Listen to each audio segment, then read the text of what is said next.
What if one small act of kindness changed your entire life? In the middle of a blizzard, a poor mechanic repairs a stranger's broken-down Cadillac without asking for a dime. She drives away without a word of thanks and returns days later, with a lawyer holding papers that could alter the course of his future. But this is not just a story about generosity or unexpected fortune.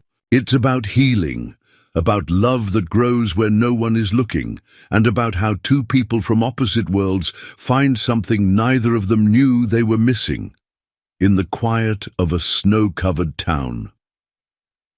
If you've ever believed in second chances or in the gentle power of kindness, this story is for you.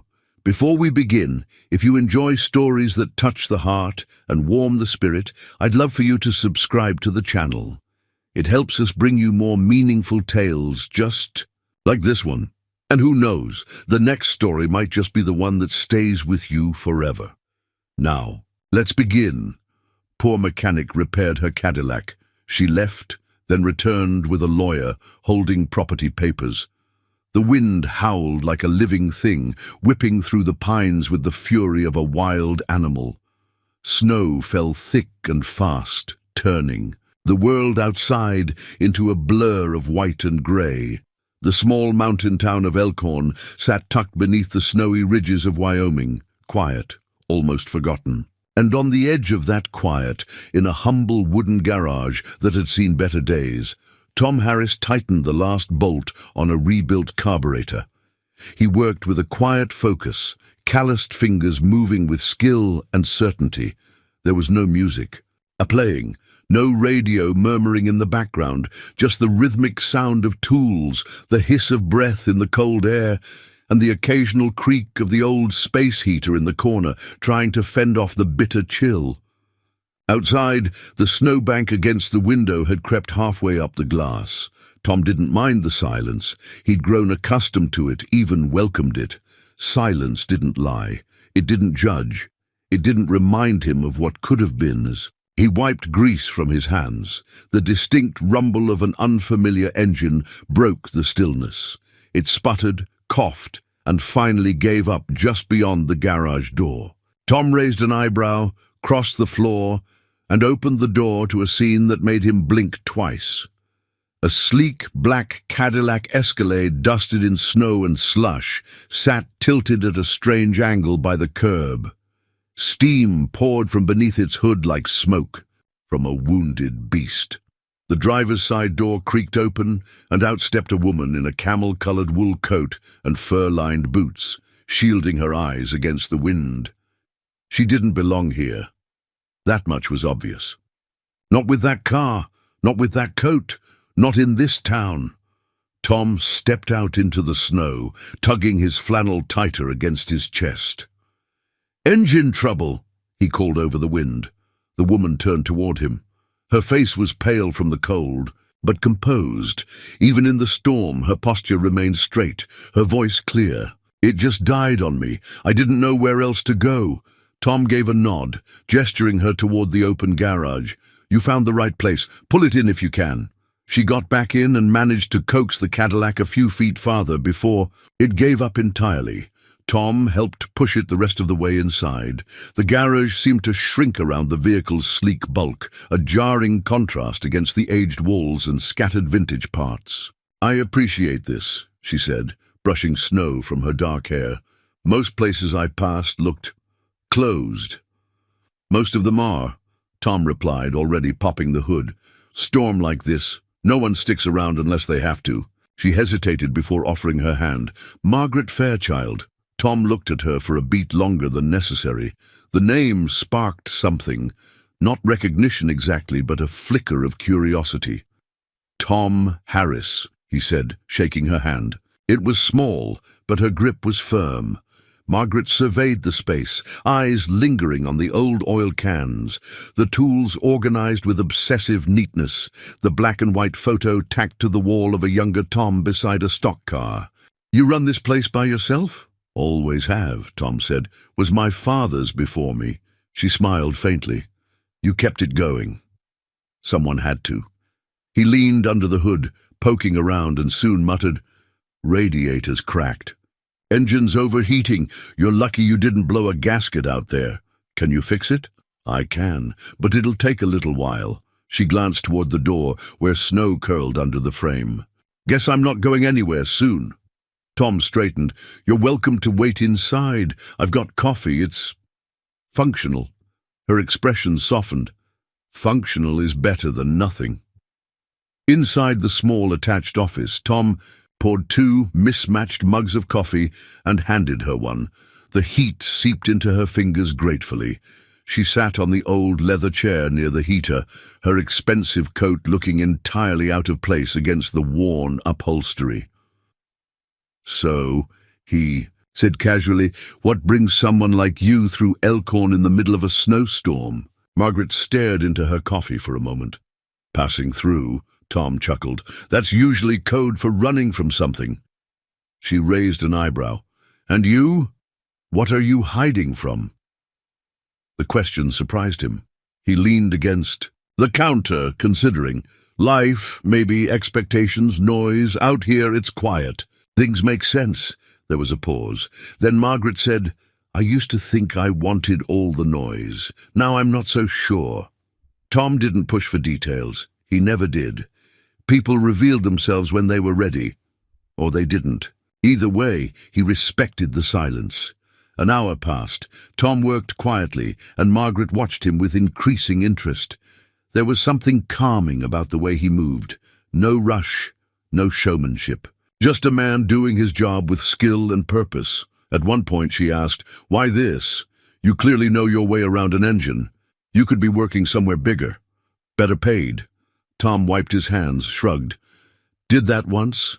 Big name. A team out east. Cars were faster, pay was great. But it stopped feeling like mine.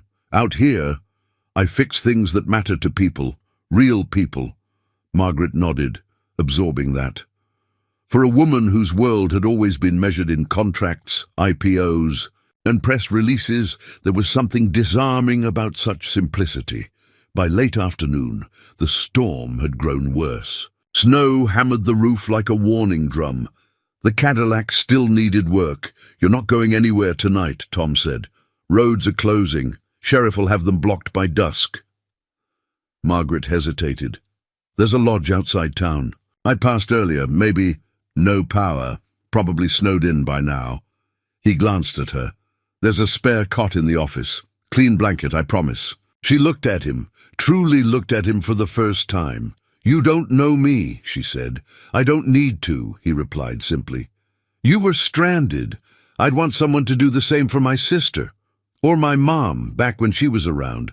Margaret's expression changed, something between gratitude and disbelief. In her world, kindness usually had strings. But this was different. She sat back down, took another sip of the functional coffee, and said with quiet warmth, "Then I guess I'll stay."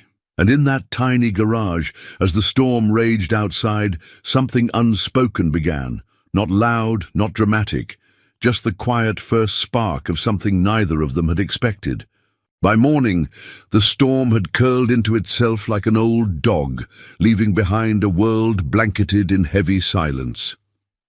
Snow lay deep over the roads, the roofs and the trees, undisturbed, save for a few rabbit tracks and the faint hum of life beginning to stir. In the office of the garage, Margaret stirred beneath a flannel blanket on the old cot. The small space smelled faintly of motor oil and coffee, but there was a certain warmth to it. The space heater still ticked quietly, and somewhere beyond the thin wall she could hear the clink of tools and the low murmur of country music drifting. In and out, she sat up, brushing her hair back from her face. There was no mirror in the room, no marble countertop, no pressed linen robe hanging on a hook. But oddly, she didn't feel out of place. She felt grounded. Real. The door creaked open. Tom stepped in, a mug of steaming coffee in each hand. "Didn't want to wake you," he said, offering one to her, "but figured caffeine might soften the blow of sleeping on a cot." Margaret took the mug gratefully.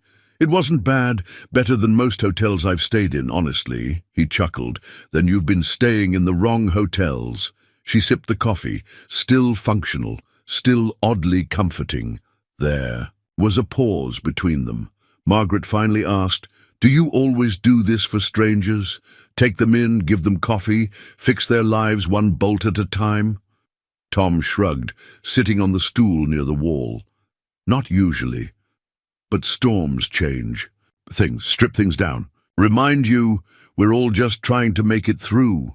She studied him in the soft light. He was younger than she'd first thought. Not in the boyish way some men clung to, but in the quiet steadiness of someone who had already fought battles and chosen peace instead of glory. "I meant what I asked yesterday," she said. "You're too talented to be here. Why did you leave?" Tom didn't answer right away. He leaned back, the steam from his cup curling in the cold air. "My dad was a mechanic too," he began. "Taught me everything, but he drank. A lot. When I got that offer from a racing team back east, he saw it as abandonment. My mom tried to hold things together. She didn't make it." Margaret's voice softened. "She passed." He nodded. "After that, racing didn't seem important. I came back, took over the shop. Didn't want anything else." It wasn't just the words. It was the way he said them. No bitterness, no self-pity, just a quiet acceptance that settled into the bones. "I'm sorry," she said. "Don't be. Sometimes the right road looks like a detour until you've gone far enough to see where it really leads." She let the silence settle between them again. Then, with a half smile, "You're not what I expected when my car broke down." "And what did you expect?" "Someone gruff, someone who'd charge me double because of the car I drive, someone who'd make assumptions." He raised an eyebrow. "You drive a $90,000 Cadillac into a town of 200 people during a blizzard. People are going to assume." Margaret laughed. It wasn't polished or polite. It was real. Her eyes sparkled, and for a moment the weight she carried seemed lighter. That afternoon, once the snowplow had made a pass down Main Street, Margaret bundled up and joined Tom as he walked the short distance to the diner. The town was beginning to come back to life. Smoke curled from chimneys, and a few locals waved as they passed. Inside the diner it was warm and bright. The smell of bacon and maple syrup filled the air. An older woman behind the counter, silver hair in a tight bun and eyes sharp as ever, looked up and grinned. "Well, look who the storm dragged in," she said. "And you brought company." "This is Margaret," Tom said simply. "Her. Car died on her." Margaret extended her hand. "Nice to meet you." The woman shook it firmly. "I'm Betty. I've been feeding this one since he was knee-high and always covered in grease." Betty seated them by the window and brought over hot plates of eggs and toast without asking for their order. "You're not from here," she said, looking Margaret over.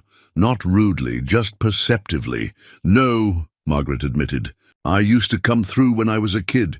My family had a place on the ridge." Betty's eyebrows rose. "The Fairchild place."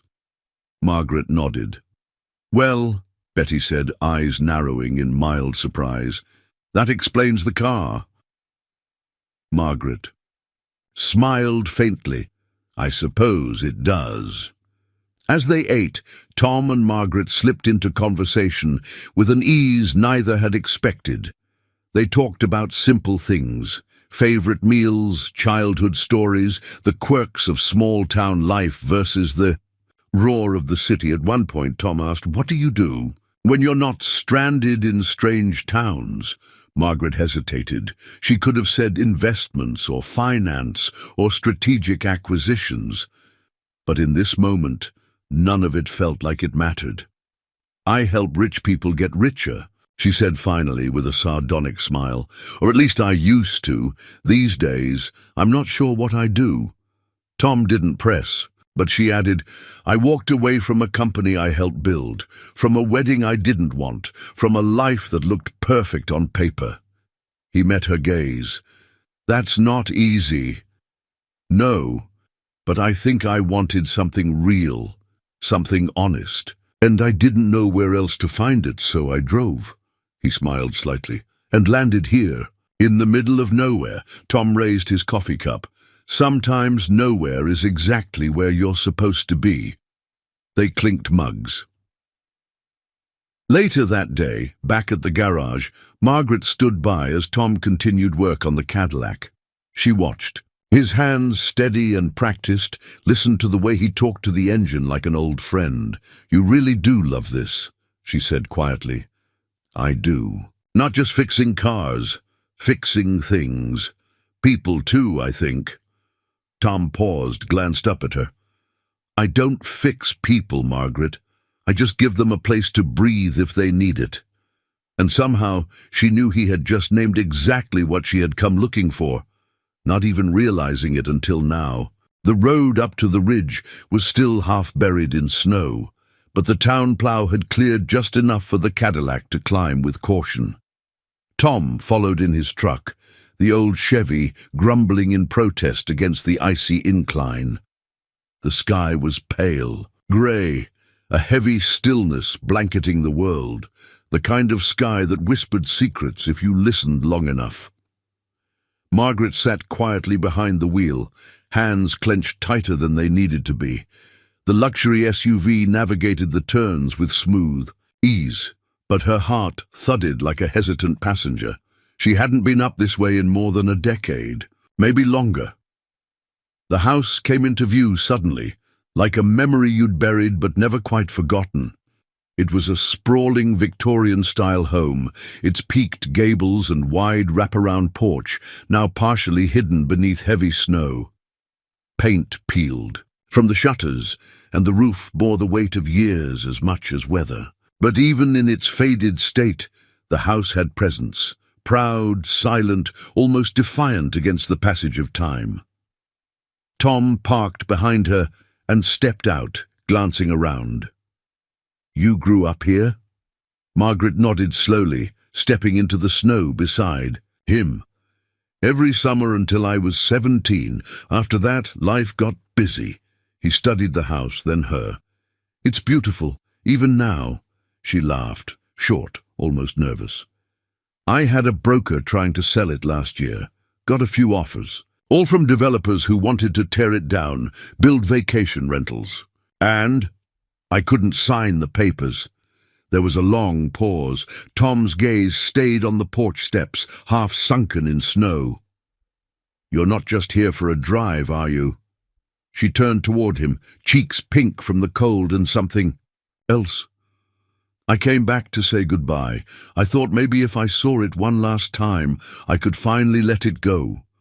Tom didn't say anything right away. He just walked toward the porch, boots crunching. When a board creaked underfoot, he tested his weight, then turned back. "Let's see what goodbye looks like." The inside of the house was frozen in time. Furniture draped in white cloths stood like ghosts in waiting. Dust floated in the sunlight, like quiet snowflakes, and every floorboard groaned a soft protest at their presence. The fireplace was stone and tall, the mantel still holding a tarnished photo frame of a family long gone. Margaret peeled back a cover from an armchair and sat down slowly. "It used to feel so much bigger," she murmured. "That's childhood," Tom replied, crouching to poke at the old hearth. "Everything's huge until you realize your parents were just people trying not to fall apart." She gave him a look. Surprised, maybe impressed. "You say things like that a lot." "Like what?" "Things that matter, but in a way that doesn't sound like you're trying too hard." He shrugged, pulling a few old logs from the nearby basket. "Guess the silence out here teaches you how to listen first." A few minutes later, he had coaxed a reluctant flame to life. The fire crackled and hissed like it remembered them. Margaret stood, drifting room to room.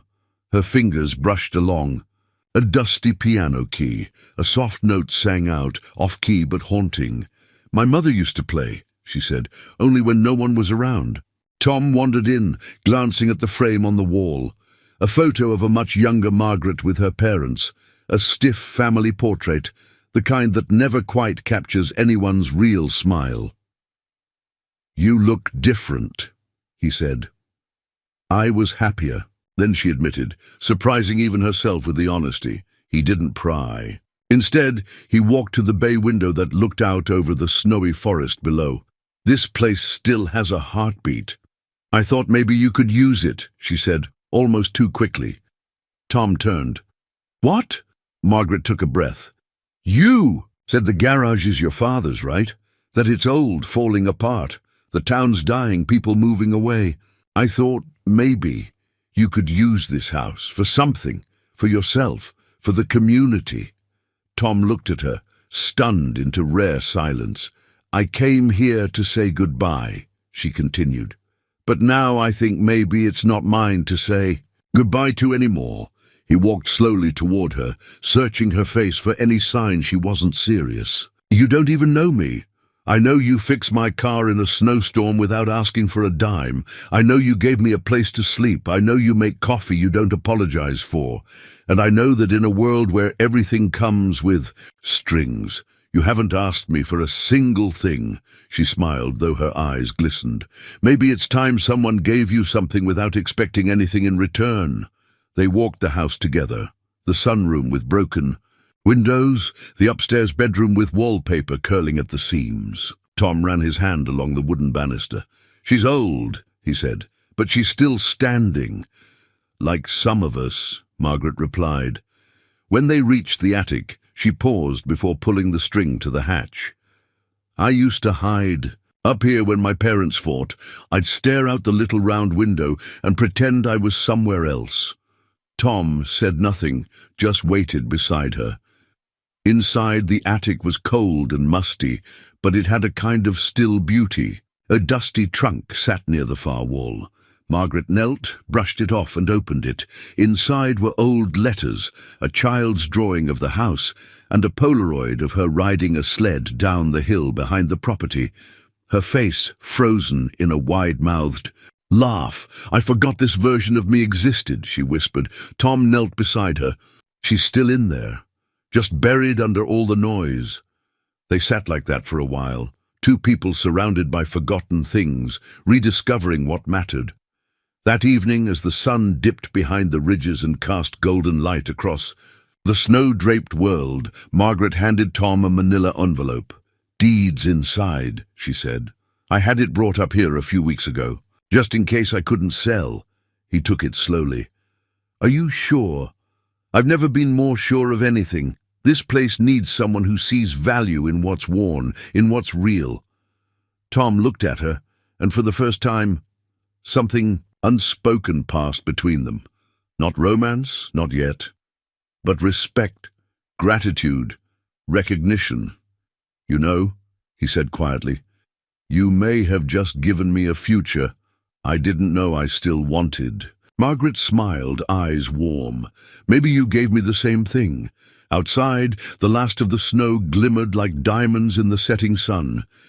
And in the attic of a house once meant to be forgotten, something quietly beautiful had begun. The next morning, Tom arrived at the house just after sunrise, the sky blushing pink behind a row of frost-covered trees. The air was so cold it bit the inside of his nose and turned every breath into fog. But he didn't mind. There was something about stepping through the snow-covered porch of a place, with potential, with purpose, that stirred something in him he hadn't felt in years. Margaret opened the door before he knocked, already wrapped in a quilted coat and worn-in boots that looked suspiciously like they'd been borrowed from one of the local shops. "You're early," she said, a steaming mug in her hands. "You said you wanted to start today," Tom replied. "And there's a lot to do," she smiled, stepping aside to let him in. The fire in the hearth was already crackling, and the living room, though still faded and dust-laden, felt warmer, more alive. "Coffee?" she offered. Tom held up his thermos. Wouldn't be a workday without it. They stood there for a beat, two mismatched souls bound by a strange act of generosity, and something softer beneath it, neither one dared name yet. Then, without needing to say much more, they got to work. They began in the kitchen. Margaret scrubbed years of grime off the tiled counters, while Tom pried open swollen cabinet doors and removed rusted hinges. The radio, a dusty, battery-powered relic from a nearby thrift store, played low country music, the kind that felt more like memory than sound. "What made you come back?" Tom asked at one point, as he adjusted a warped drawer track. Margaret paused, rinsing a sponge in the sink that now groaned with slow water pressure. "I think I was tired of people expecting me to be someone I wasn't." He glanced at her. "And who do you think you are?" She smiled faintly.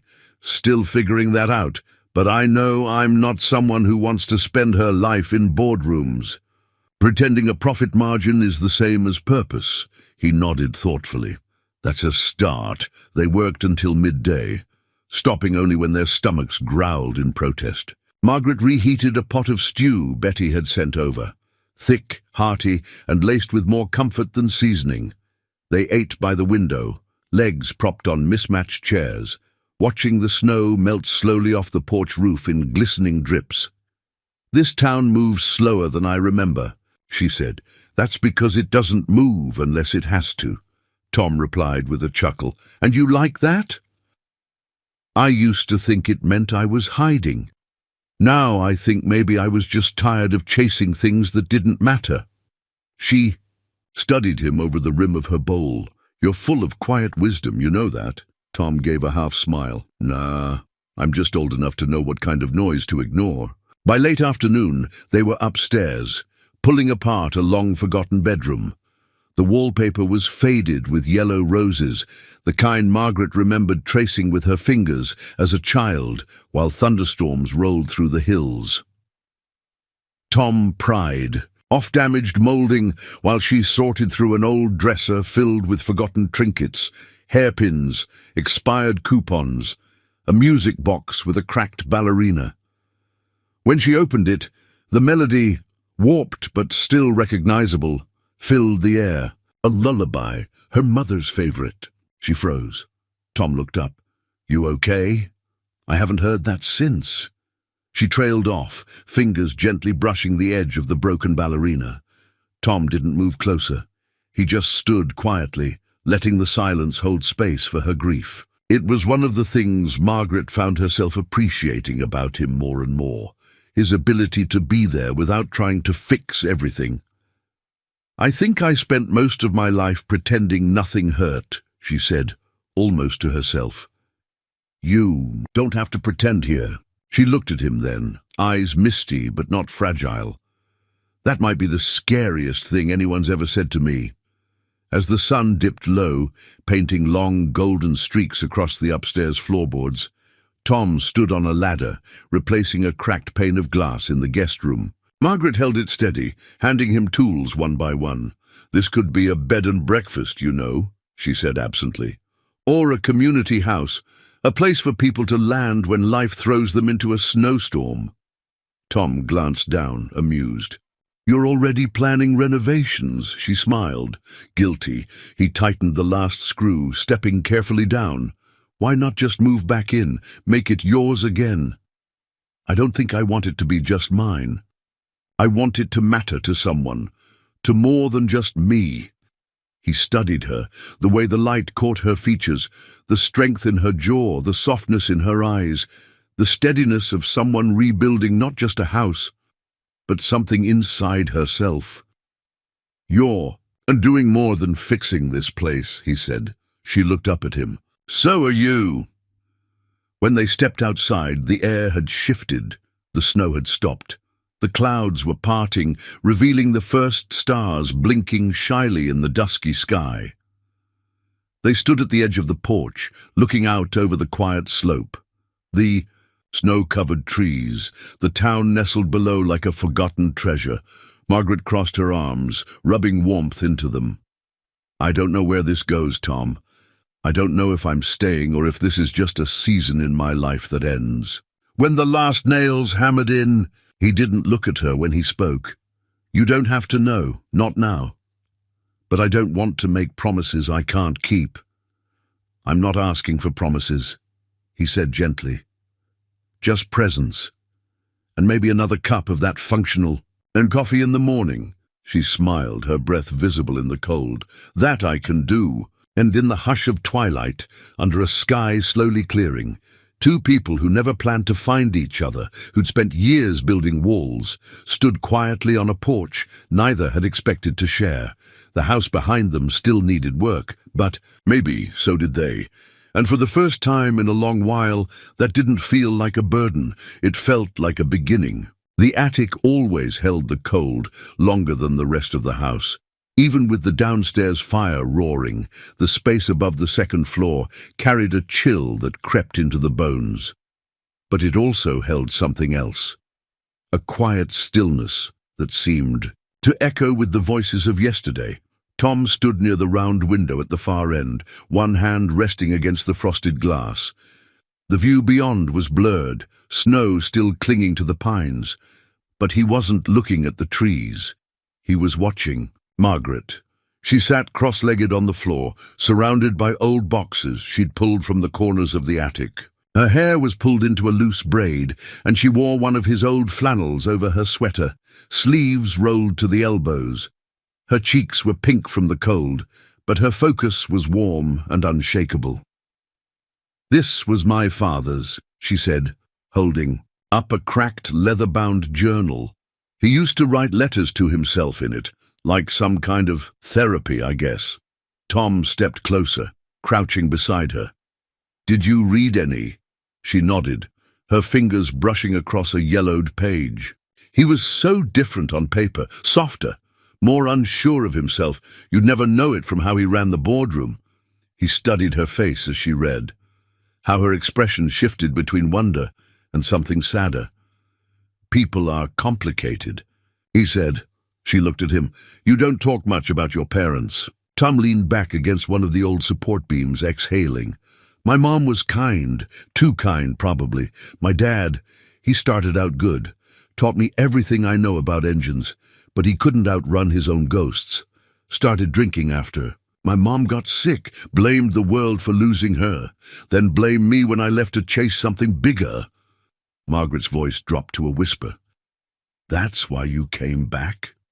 He nodded. "I thought if I stayed, maybe I could fix something. Me, I don't know. But by the time I realized some things aren't mine to repair, he was gone."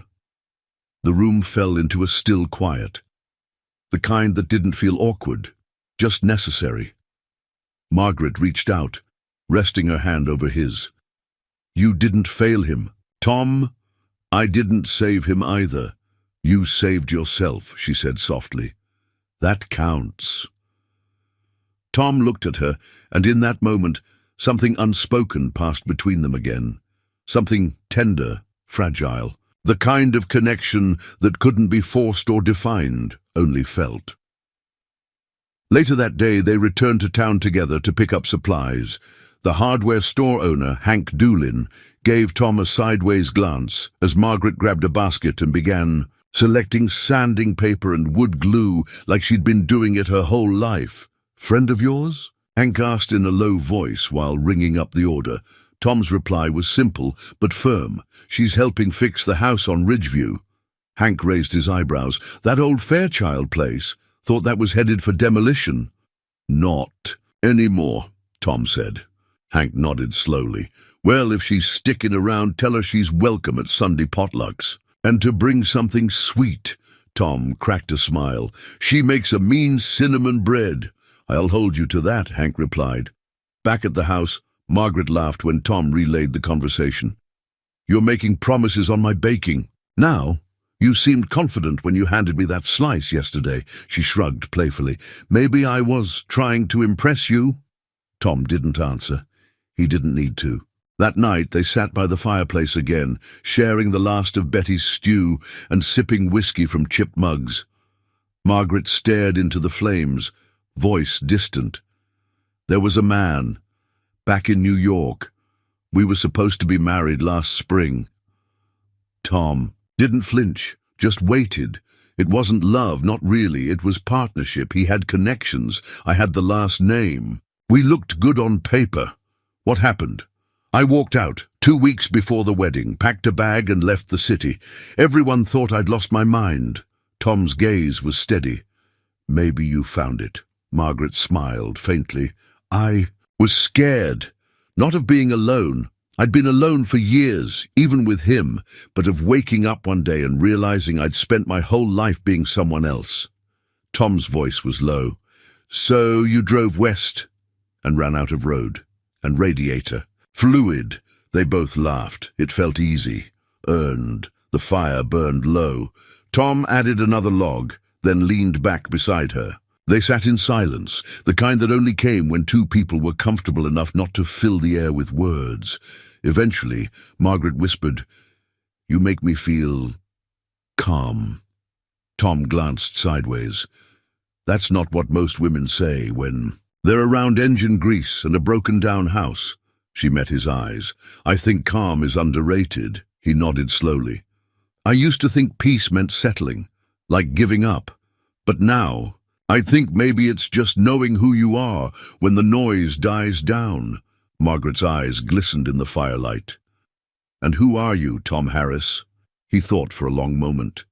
Then, with a small smile, still figuring that out, "But I know I'd rather find out in a place like this, with someone who isn't afraid to pick up a hammer." She laughed, then leaned her head lightly on his shoulder. They didn't kiss, didn't make grand declarations. There was no swelling music or sudden confessions, just the quiet knowledge that something had begun to bloom. Not rushed, not forced, just real. And in a world that had taught them both to guard their hearts, that was more than enough. The wind had shifted again. It came from the east now, brisk and insistent, sweeping through the trees and rattling the shutters on the second floor. In Elkhorn, the change of wind usually meant a new storm brewing, or at the very least, something.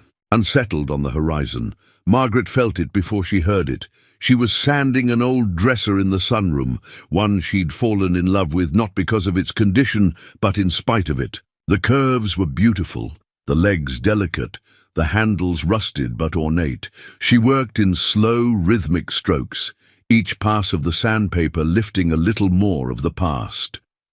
Then her phone rang. She hadn't heard that ringtone in weeks, and for a moment it felt like a sound from another life. She didn't pick it up, not right away. She just stared at the name flashing on the screen. Daniel Creighton, her ex-fiancé. Her finger hovered, then finally she swiped.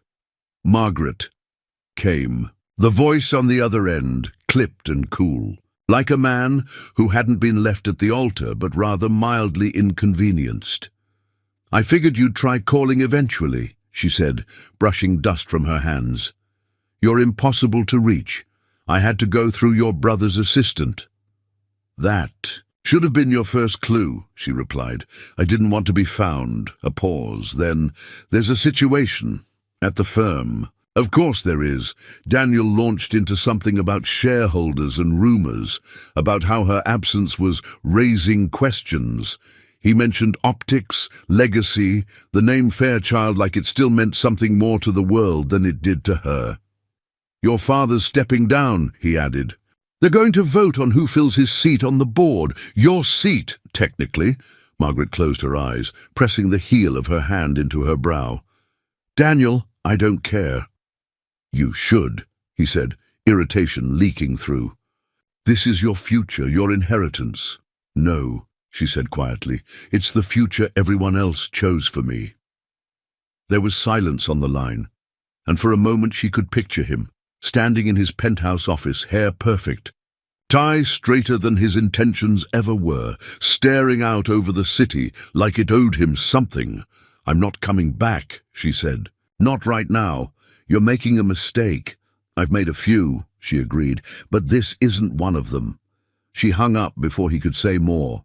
The sunroom fell silent again, save for the faint wind pressing against the glass. Margaret exhaled slowly, then turned her phone over and shoved it beneath a cushion like it might infect the air around her. She sat there for a long time, staring at the dresser she'd been working on, its surface now half-sanded, the grain of the wood peeking through the scars. Some things, she thought, were meant to be stripped down before they could be made beautiful again. When Tom pulled into the driveway that afternoon, he noticed the shift. Margaret, greeted him with her usual half-smile, but there was something behind her eyes, a flicker, a weight. She still handed him a mug of coffee, still walked beside him to the barn where they planned to check on the old plumbing, but her silence was tighter, held in place like a seam stretched too far. "You okay?" he asked finally. She hesitated. "I got a call." "From New York?" She nodded. "My ex, Daniel, and the board. My family's company is shifting, and they want me back." Tom studied her for a long moment. "What do you want?" "That's the part I can't answer," she said. "For so long I thought I wanted their world.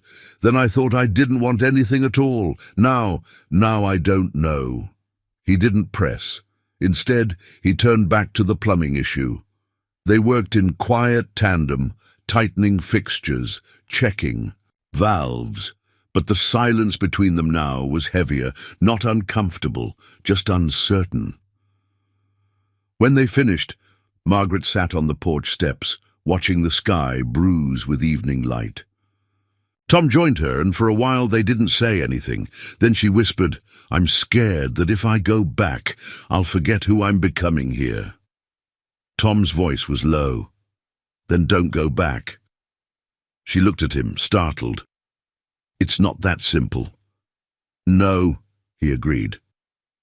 "It's not. But neither is staying." She turned back to the horizon. "Everything I've built here is temporary. The house, the work, even us." He was quiet for a moment. Then, "Does it feel temporary to you?" Her eyes welled, but she blinked quickly, refusing to let them fall. "It feels like the only real thing I've had in a long time." Tom reached out and took her hand, not tightly, not possessively, just a quiet tether in the fading light. "Then maybe you don't need to decide tonight."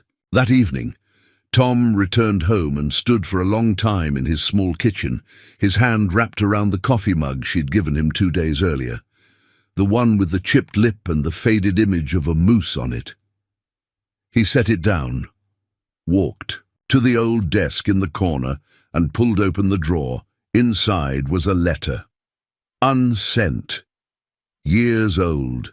He unfolded it slowly. "Mom, I fixed the carburetor today. The one Dad said was beyond saving. Funny how he said that about people too. I know I stayed because of guilt, because I couldn't let the garage go. But there's a part of me that still dreams of something more, not flashy, not big, just warm, honest, shared. Do you think people like me get to have that?" He folded the letter back into the drawer. At Margaret's house, she sat at the table with her laptop open, the screen glowing with a drafted email to the board. Her finger hovered over send, and then moved to save. She closed the laptop and walked to the front window. Snowflakes had started to fall again, slow and gentle, like feathers. Behind her, the house stood warm, the walls echoing with the day's efforts. And somewhere in the air, still lingering from earlier, was the faint scent of wood smoke and cinnamon. She didn't have answers. Not yet. But for the first time, she wasn't afraid of the question. The snow melted slowly that week. Drips fell from the eaves in steady rhythm, tapping against rusted gutters like a clock counting down something neither Tom nor Margaret dared name. The town was waking up from winter's grip. Children returned to school bundled in layers, and the main street once again hummed with quiet, steady life. Betty's diner reopened full hours. The church held its first Wednesday potluck in months, and Tom's garage had a waiting list stretching past the weekend. But inside the house on the ridge, time moved differently. Margaret still rose early, still brewed coffee the way Tom liked it, strong, no fuss, and still spent her afternoons sanding, painting, organizing. But something had shifted. It wasn't the return of the outside world that unsettled her. It was the soft reappearance of the one she'd left behind. Emails came first, then texts, then voicemails from old colleagues, family members, board assistants, all polite, All urgent. Her father, whom she hadn't spoken to in nearly a year, had sent a 3-line message through her brother's assistant. "You know what's expected of you. We're holding your seat. Don't delay this further. No greeting, no warmth. Just the tone of a man who'd spent his life mistaking expectation for love." Tom noticed. Of course he did. Margaret was quieter. She stood longer by the windows. Sometimes she would pause mid-task, lost in thought, her hands resting still on a paintbrush or a hammer. One evening she forgot to light the fireplace until the chill crept all the way into the hallway. That night, as they sat in the kitchen, over leftover stew, Tom finally spoke. "You're leaving soon." It wasn't a question. Margaret looked up from her bowl, eyes steady. She didn't try to deny it. "I don't know." "You're thinking about it," he said. She nodded. Tom set his spoon down. "You don't owe me anything, Margaret. Not explanations, not promises. That's not what I'm worried about." "Then what are you worried about?" She hesitated, fingers curling around the warm mug between them. "That if I stay here too long, I'll start believing this is real. That it could last." "It is real," he said quietly. "I know. That's what scares me." Tom leaned back, studying her.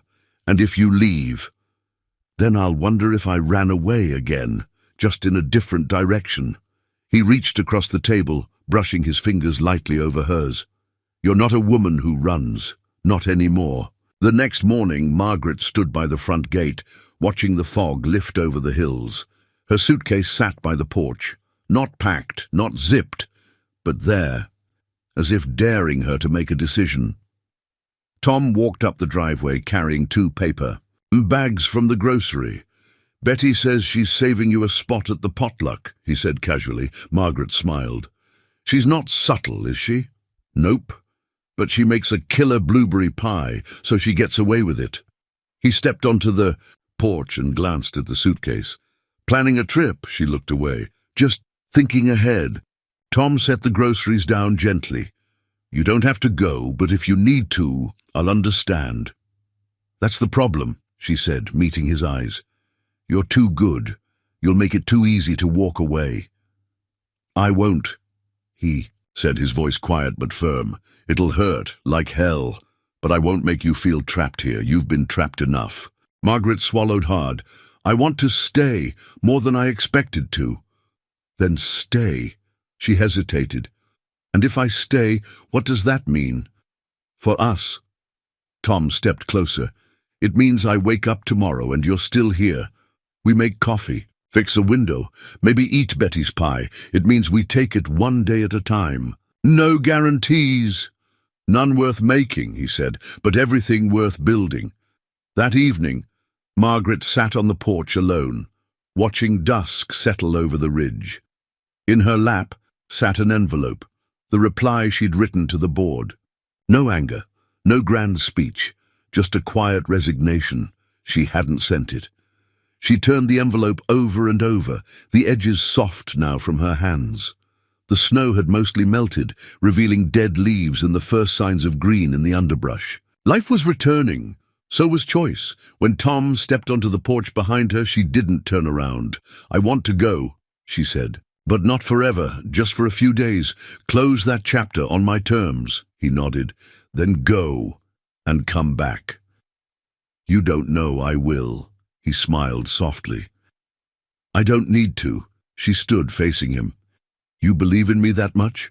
Tom took her hand gently. "No, I just know the kind of woman you are. The kind who doesn't need to be chased because she knows where she belongs." The next morning, Margaret drove into town with her suitcase in the back seat and a folded letter tucked in her purse.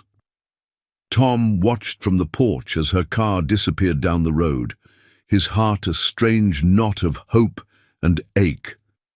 He didn't go back. Inside for a while, just stood there, hands in his pockets, staring at the horizon as if waiting for something. But there was no dramatic pause, no cinematic goodbye. Just a quiet leaving, with the promise of a possible return hanging in the morning air. He turned finally and walked inside the house they'd started to rebuild together. Alone, yes, but not empty, not anymore. It had been 5 days since Margaret drove down the snow-washed road in her Cadillac, leaving behind the house on the ridge, and the man who'd quietly handed her a kind of peace she hadn't known she was searching for. 5 mornings of silence in the kitchen, 1 coffee mug instead of 2, and no soft footfalls on the stairs overhead. Tom wasn't the kind of man to pine, but he wasn't indifferent either. Each morning he brewed a full pot of coffee, poured 2 cups, and set one across the table from him. The second cup always went cold. He never touched it, never moved it, just let it sit there, as if Margaret might come around the corner at any moment, brushing snow from her coat and offering a half-smile that meant more than words. Betty noticed, of course. She slid into the booth across from him at the diner on Thursday morning, plopping a fresh plate of eggs and toast in front of him with unnecessary force.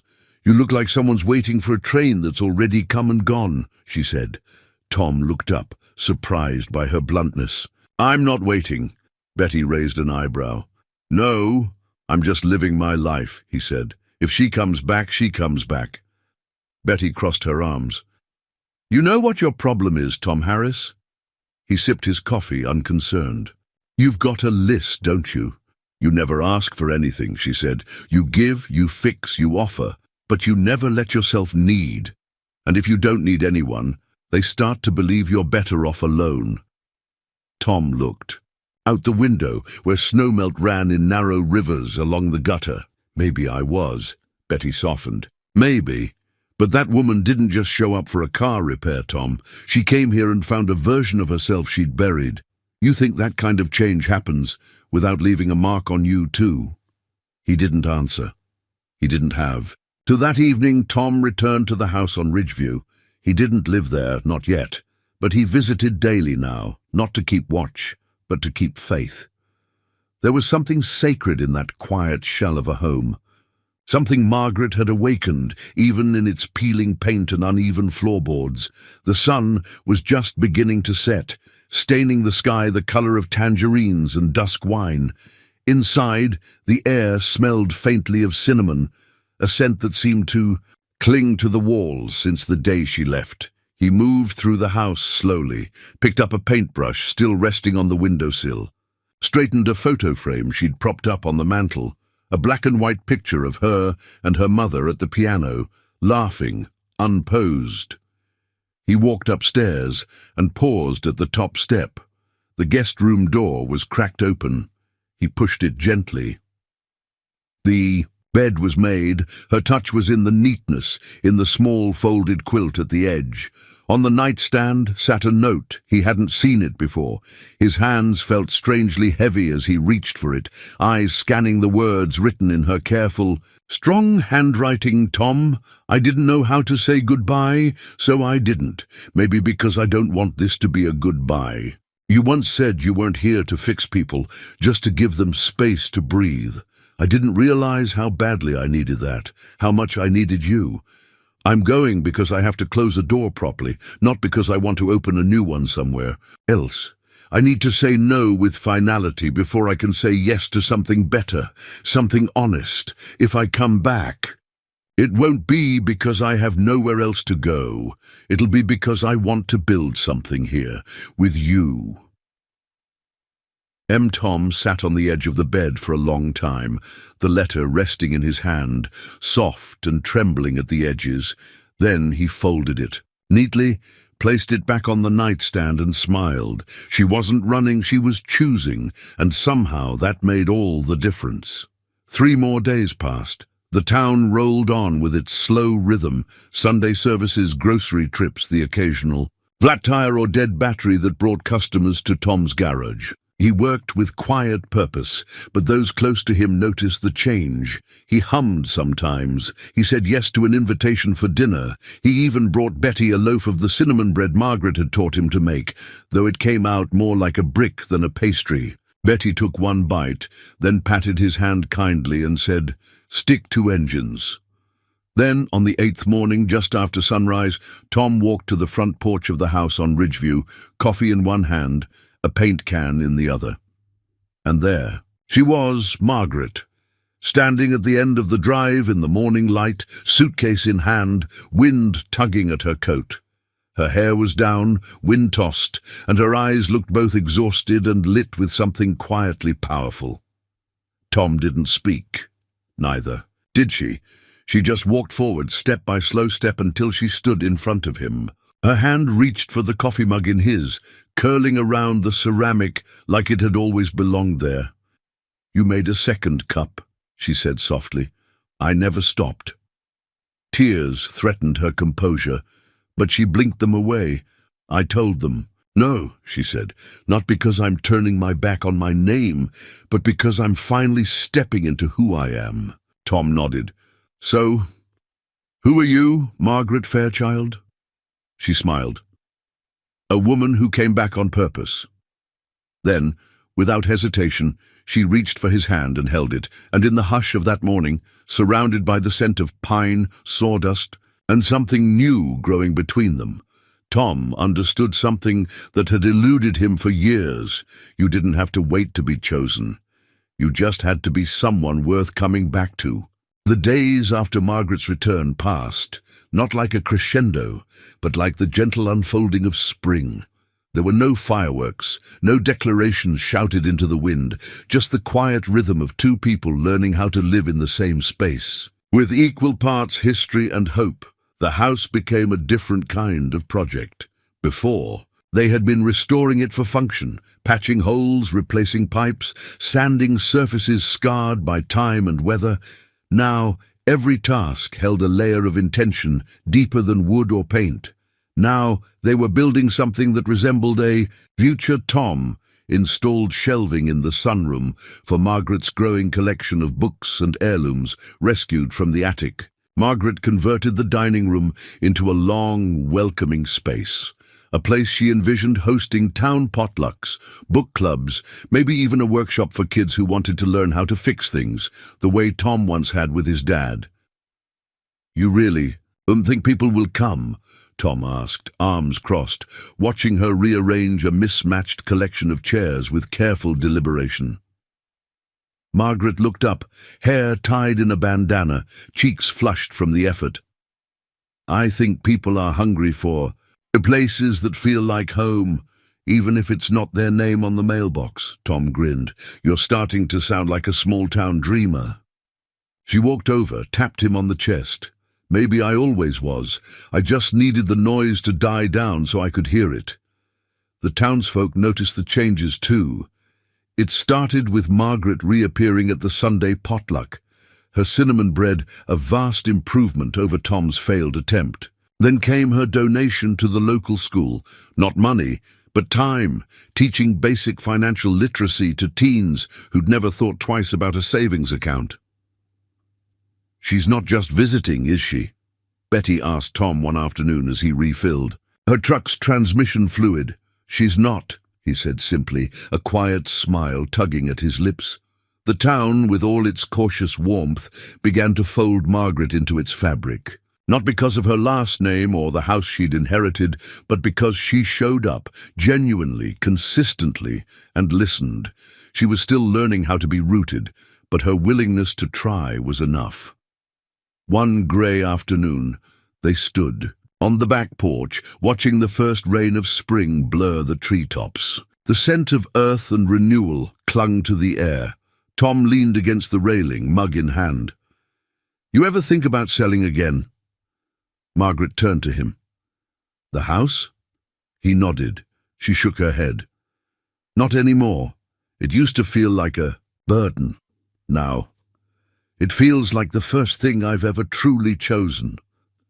She looked out over the field beyond, where the outline of a garden had been marked with string and wooden stakes. "I think about what this place could be.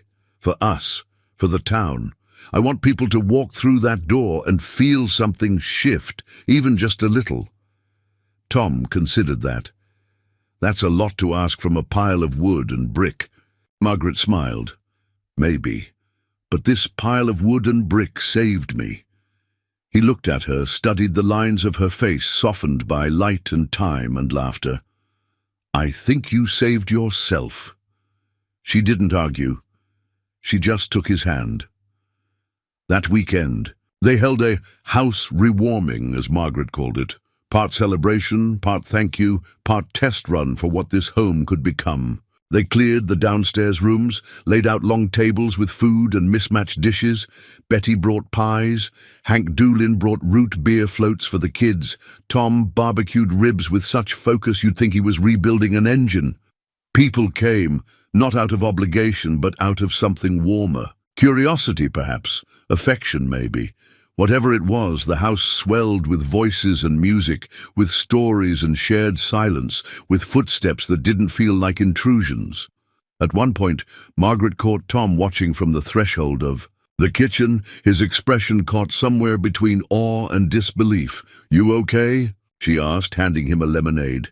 He nodded slowly. "Just never imagined this house would sound like this again." She leaned into his shoulder. "It's not just the house." Later that evening, after the guests had gone and the dishes were stacked high in the sink, Tom and Margaret sat on the floor of the living room, backs against the wall, feet stretched out across the rug they'd found in a second-hand shop. The fire crackled low. Outside, the night was quiet and soft. Tom shifted, resting his arm behind her. "Do you miss the city?" Margaret tilted her head. "Sometimes. The rhythm of it, the anonymity, the illusion that you're part of something bigger, just because you're surrounded by movement." She looked at him. "But that's all it ever was for me. Illusion." Tom nodded. "It's easy to mistake motion for meaning." She smiled. "That's one of your quieter truths again, isn't it?" He shrugged, a bit sheepish. She touched his hand. What we're doing here, it's not flashy, it's not fast, but it's real." Tom looked at her, eyes steady. "I don't need fast. I just need true." As the fire dwindled, Margaret rested her head on his shoulder, and they sat in silence, letting the hum of the day settle around them like a warm quilt. Outside, the wind had died. Inside, the walls of the house no longer echoed emptily. They held something now. Laughter, work, shared mornings, unspoken tenderness, a life in the making. And beneath the floorboards, beneath the memories and the renovations, something deeper was taking root. Not just a home, but a belonging. It was a Tuesday morning when Margaret found herself standing in the kitchen, barefoot, staring at a loaf of fresh cinnamon bread she had just pulled from the oven. The scent wrapped around the room, sweet, warm, comforting. And for a moment, she felt something so profound in its simplicity that she had to laugh. She hadn't baked in New York, not once. In the apartment high above Fifth Avenue, her kitchen had been all sleek steel and untouched granite. Her meals came from reservations and curated delivery. And yet here she was, in a weathered house with uneven floorboards and a stubborn old stove, feeling more grounded than she ever had.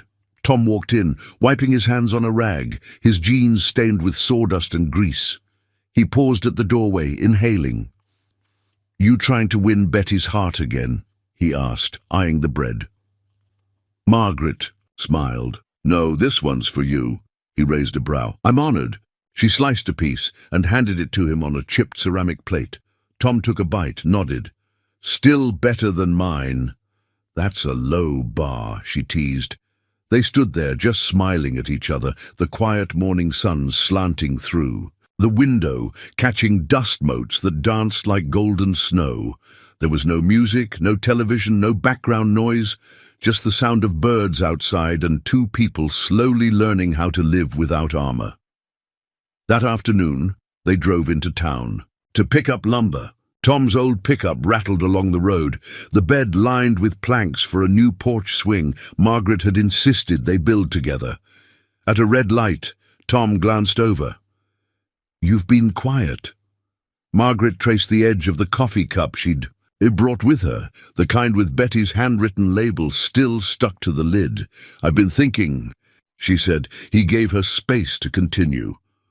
I've spent most of my life measuring everything, she said. Return on investment, growth metrics, timelines. And now, I wake up and all I care about is whether the bread rises, or if you remembered to clean the brushes before they harden. Tom nodded thoughtfully. You sound like someone who's living, she smiled. It's strange. I thought letting go of the city, the company, all of that, would feel like falling. But it doesn't. It feels like breathing. He reached over and gently squeezed her hand. Maybe you were holding your breath for a long time. She didn't reply. She didn't need to. Back at the house, they spent the afternoon working. On the swing, Tom taught Margaret how to sand the edges just right so no one would get splinters. She showed him how to line the joints with precision. There was sawdust in her hair, paint on his arm, and by the time they were hanging the finished swing from the sturdy old beams, the sun had already started its slow descent. They sat on it, together for the first time, letting it sway gently. It's not perfect, she said, eyeing the slightly uneven slant. Tom shrugged. It holds us. That's what matters. They watched the sky turn amber and lavender, the trees casting long shadows across the lawn. Then Margaret said softly, Are we ever going to talk about what this is? Tom turned his head, his expression calm, unhurried. Do you want to define it? I don't know, she admitted. Part of me wants to put it in a box, label it, protect it. But another part, she trailed off, searching for the words. Another part is afraid that once we name it, we'll ruin it, he nodded slowly. I get that. But I also don't want to walk through this house, through our days, wondering what we are to each other. He looked out toward the trees, then back at her. You want me to say I love you? She held his gaze. Only if you mean it. Tom didn't say anything at first. He leaned back, the swing groaning under them, and watched the sky for a moment longer. Then, simply and without ceremony, he said, I do. Margaret blinked, but he continued. I love the way you talk to the house like it's a person. I love that you leave your books half open around the rooms and hum without realizing it. I love that you came back even when you didn't have to. He turned to her. But most of all, I love who I am when I'm with you. Because you make me want to be more. Not for show, not for achievement, just more me. Tears welled in her eyes.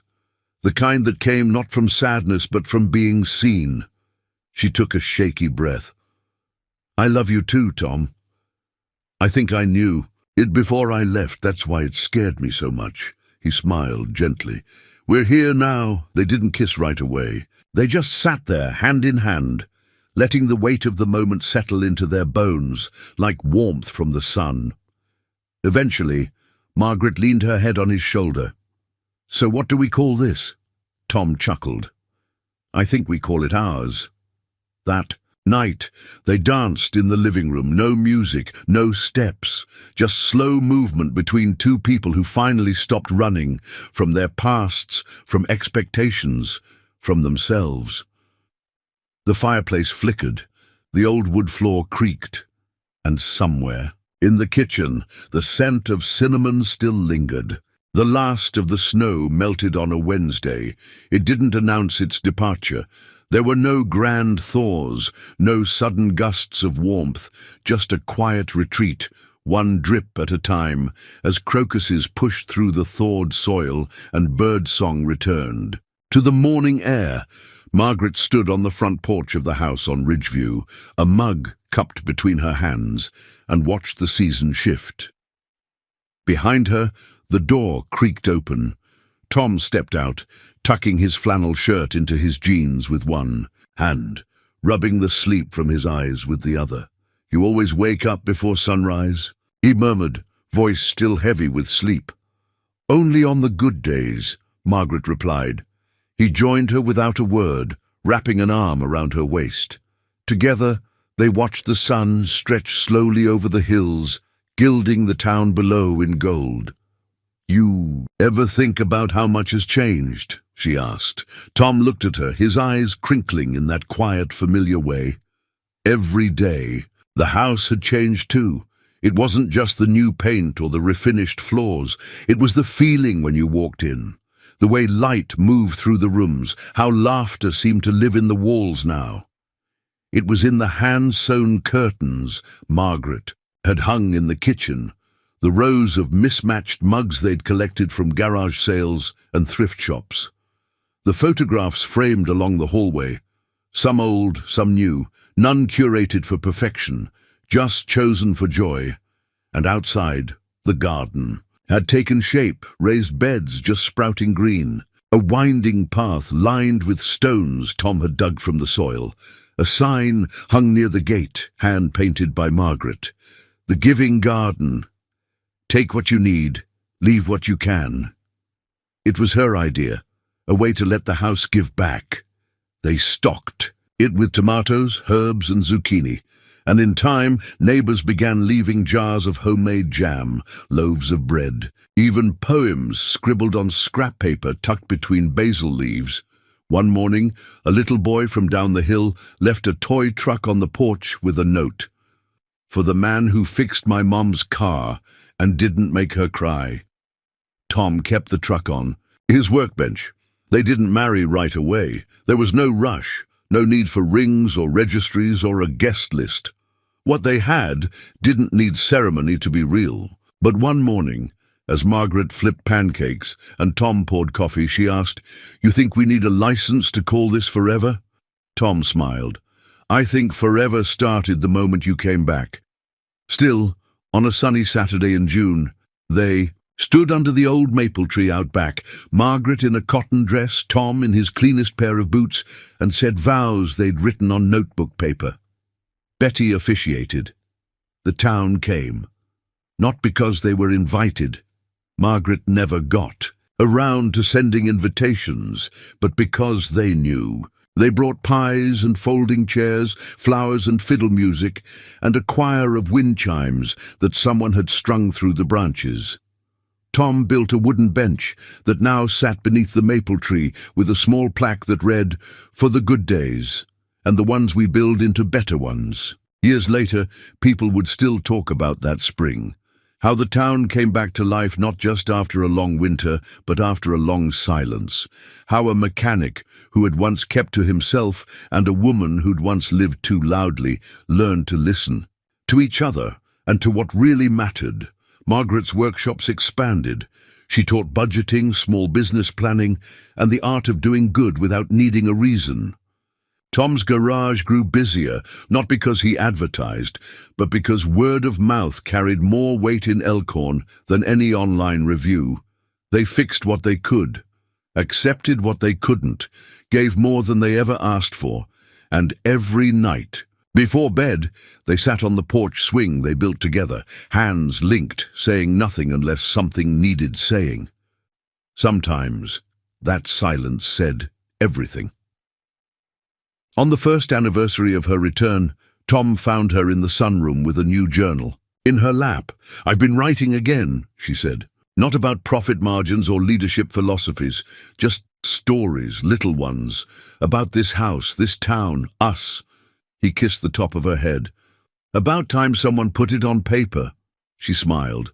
"Maybe someday someone will read it and believe in second chances," he nodded. "Or third, or fourth."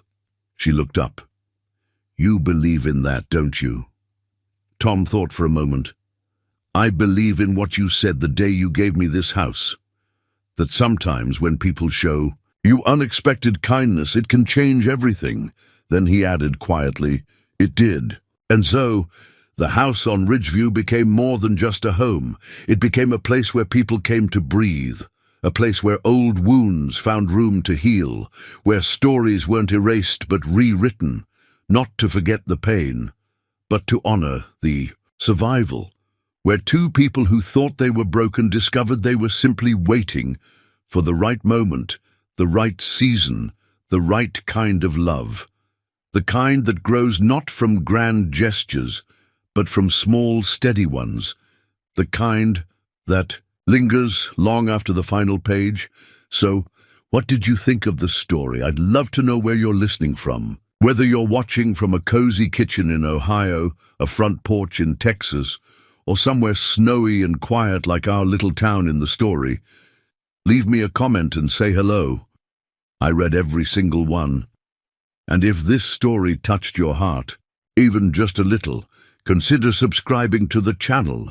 We've got more stories coming your way. Tales of love, redemption, kindness, and hope. The kind that stay with you long after the screen fades to black. Thank you truly for spending your time here with me. Until next time, take care of yourself and don't underestimate the power of a small act of kindness. See you in the next story.